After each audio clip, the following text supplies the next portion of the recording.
우리들의 블루스 최종회에서 옥동과 동석은 옥동이 먹고 싶다고 말한 짜장면을 먹으러 갔습니다. 함께 외식이란 것을 해본 적이 거의 없었던 옥동과 동석은 어색하게 짜장면 집으로 들어갔는데요.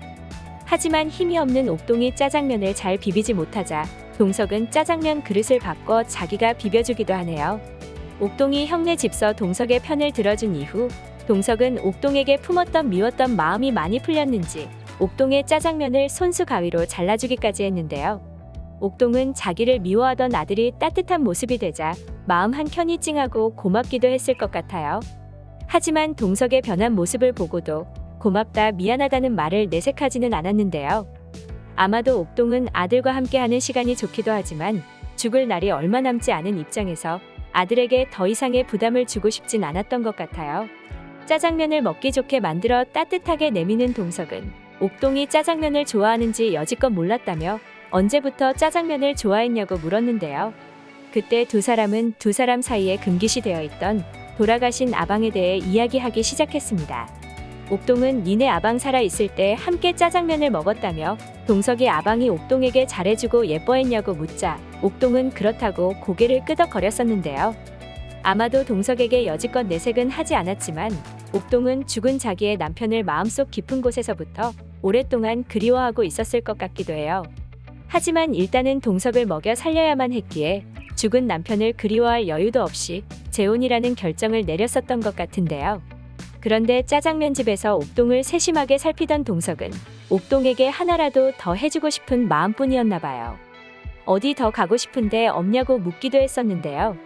옥동은 구사업에 가자고 했고 동석은 제주에 만날 사람이 있기 때문에 배 놓칠까봐 가지 못한다고 말을 했지만 결국 함께 구사업으로 향하기도 했었습니다.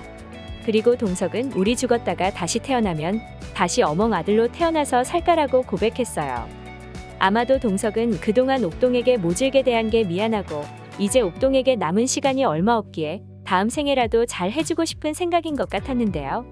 하지만 옥동은 최종회 내내 동석이 자기를 멀리하고 미워하고 죽어서 장례도 치르지 않고 자기를 잊고 혼자 잘 살기를 바라는 마음인 것 같았어요.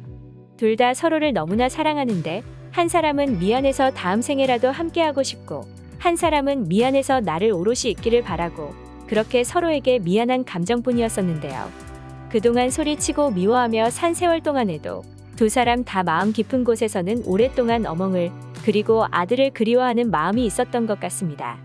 제주도로 다시 돌아온 옥동과 동석은 함께 백록담으로 향했는데요. 하지만 옥동이 힘에 부쳐 백록담을 오르지 못하자 동석은 옥동을 위하여 대신 홀로 백록담에 올랐습니다.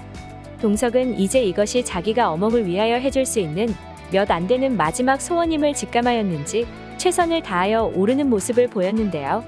백록담에 오르는 동석의 표정에서는 옥동에 대한 미안함과 슬픔, 그리고 그동안의 회한이 모두 보이는 것 같아서 너무 안타까웠습니다. 하지만 카페에 홀로 남아 동석을 기다리고 있던 옥동은 그만 의식을 잃고 쓰러진 것 같은데요. 동석은 움직이지 않는 옥동의 손을 건드려보며 어멍을 애타게 불러보네요. 이제부터 서로를 용서하게 된 두 사람이 이렇게 옥동의 마지막을 함께하지도 못한 채 드라마가 끝나게 된다면 너무 슬플 것 같아요. 단 며칠, 아니 단 몇 시간만이라도 좋으니까 옥동과 동석이 함께 서로에 대한 마지막 마음을 터놓고 이야기하며 사랑을 표현하는 기회가 나왔으면 좋겠는데요. 아니면 적어도 동석이 찍어온 백록담의 사진만이라도 옥동이 꼭 볼 수 있었으면 좋겠네요. 그동안 우리들의 블루스는 매회 주인공들이 공감되고 진짜 우리 주변 어딘가에서 일어날 것만 같은 진솔한 에피소드로 꽉 채워졌었는데요. 특히 이번 마지막 옥동과 동석의 최종의 에피소드는 많은 시청자들의 눈물샘을 자극할 것 같습니다. 오늘 제가 준비한 영상은 여기까지고요. 시청해주셔서 감사합니다.